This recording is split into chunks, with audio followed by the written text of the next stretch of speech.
Tálann seo a rís libh ó Glárnamhail, Tásúla go bhfuil sibh ar fad ag cumad slán agus sibh sa bhaile. Iniu i maiile Aclaíocht tá aimse tar éis athrú go donna, tá sé an ghuífar, tá sé módar mar lá agus freisin baithnín sé go roiint báiste ag teach. Rud maith an féir tuis gur sé an tírim le cúpla seachtar nús ach níl sé róhá go roiint scill na pelle. So iniu an chun sus a thuirta na scill na pelle ach béimid a déanamh Traenáil ar an gcabhlach. An gcabhlach tá sé antábhachtach don fel agus don amáníocht. So, tus na cúig míorna seo i dhéanamh, tas tú liathróid pelle darnóí ar chara a ríist an mala agus dtíreach sibh féin an Traenáil dhéanamh ar an gcabhlach seo. So taspánaí mé na cúig míorna seo díobh agus déanamh sibh é sin fá phrí, nó fá cúig go brathair cé ó aclaíocht a bhfuil sibh agus sin bé an chabhlach de tactha agah.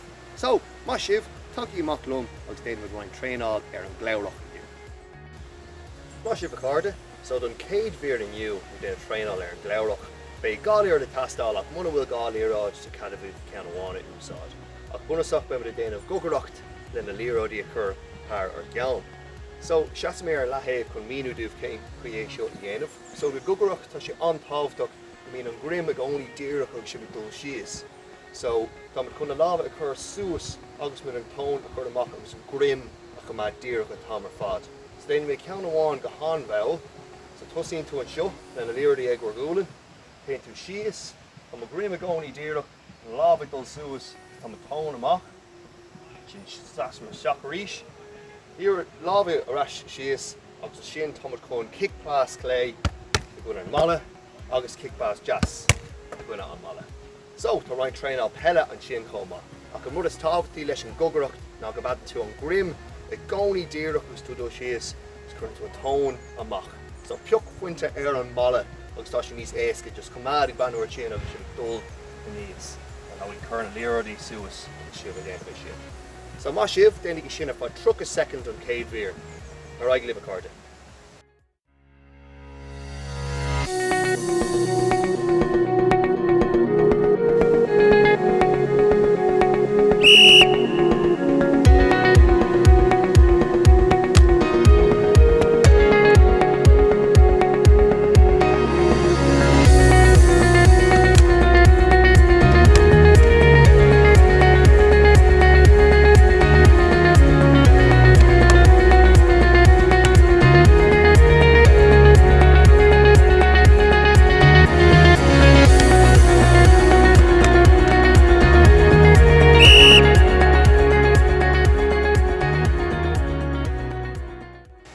Má sibh a charda, so den dara bhíor inniu tá mo chun ála sínte nó split lunges a dhéanamh.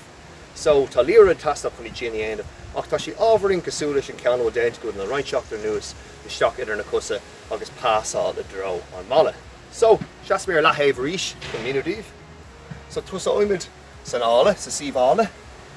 So siúd mo cos clé suas, so tá liathróid agam, chur mar isteach idir an cos clé, pásáil lábha leis an lábh jazz. An sin léanam go dtí an lunse eile agus isteach idir an cos amach ar an cos jazz pásáil lábha clé. So má sibh déanaigh sin a fá truc a second don céad bhíor ar aig libh a carda.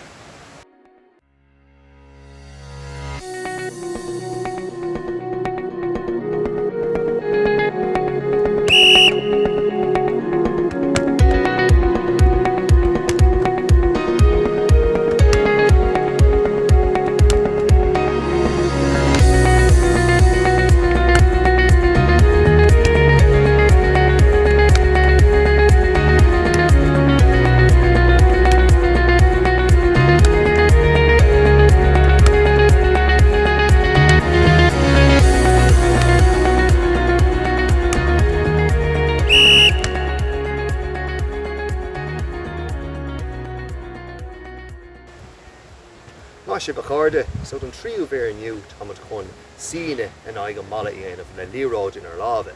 Gus mí nó mé díobh an is céim fáth go liathróid in ar lábha, so darnóí an síne in aig an mala dhéanamh tá ort sí síos le a grim díreach gcuine an mala, so ná bíoh aon lúb sa grim go mé an grim a gcónaí in aig an mala agus síonn tú síos go dtí go bhfuil céim nócha céim, ile nócha céim agat idir do chusa an sin agus an talamh.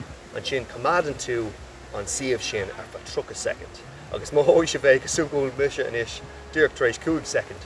Ach chun war agne a thógáil as an bíon sin, mí nó mé clastíomh agus is sin an fág go liathróid agan. So tá tú ná nábh seo líanamh ar an liathróid más ruí go trí pás a leabhah ar an taobh. Deas dhéanamh as a láb clé, is teachar na cusa, bhfuil déint agan go roiin seachtaire, nó fiú.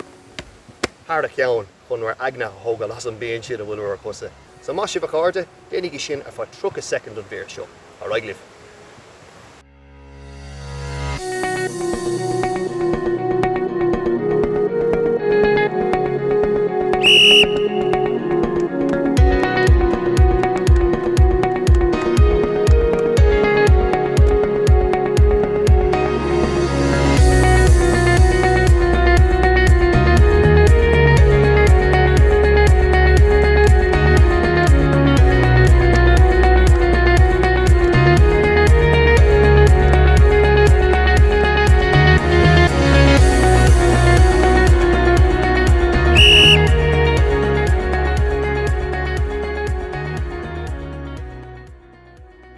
Má sin becáirde tá nach mór ann, seo an ceathrú bhíor clabhlach inniu, agus tá muid chun casa clabhlach na dhéanamh ach le liathróid ná seo. So tá sin an donús le déanamh ach caiith go bheith iad sí ar dús buirde, so síanta síos le do grim díreach an sin tugadta na cosa sús agus casan tú an clabhlach ar clé agus ar dheas leis an liathróid ceaptar taobh. So déanamh é sin fa trucha second don bhíor seo. So má sibh Bainigí úsáid sin. Speckles are enough.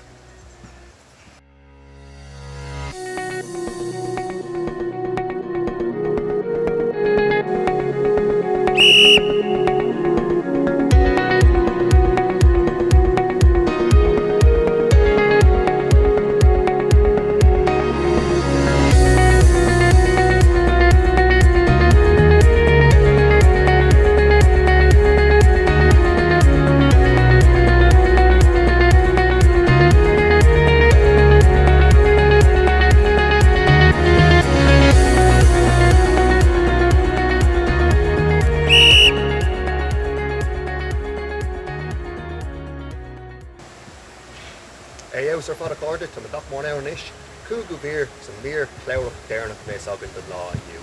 Agus tá sé an donúsach ben de déanamh glún áirde agus mu clú le liathróid gacha le ór. So go ceann meall a dhéanamh díobh just ceachtar cosa úsáid gacha le taobh. So glún airde ag clúla na liathróide ar fa trucha second. So má sibh Bainigí úsáid sin spec on the sorry.